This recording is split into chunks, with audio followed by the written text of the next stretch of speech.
Voyager 1, humanity's messenger to the stars.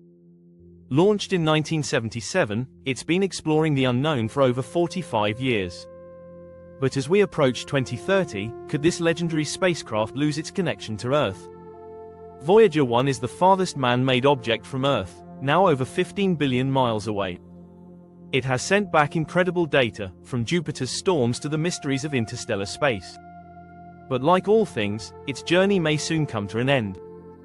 The spacecraft relies on radioisotope thermoelectric generators, RTGs, which convert heat from decaying plutonium into electricity. However, these generators lose power over time. By 2030, Voyager 1's energy supply might drop too low to power its instruments and communication systems. Communicating with Voyager 1 is already a challenge. Signals take over 22 hours to travel one way, and as the spacecraft moves farther, the signal weakens. Combined with its dwindling power, maintaining contact will become increasingly difficult. NASA engineers are working tirelessly to keep Voyager 1 operational. By shutting down non-essential systems and optimizing power usage, they've extended its mission far beyond expectations. But even the best efforts can't defy the laws of physics forever.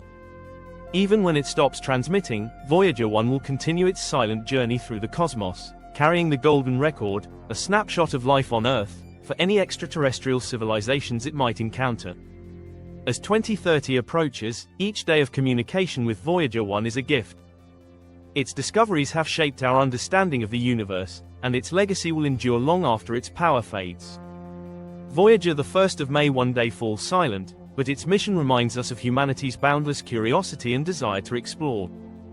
A testament to what we can achieve when we reach for the stars. What do you think about Voyager 1's incredible journey? Share your thoughts in the comments below.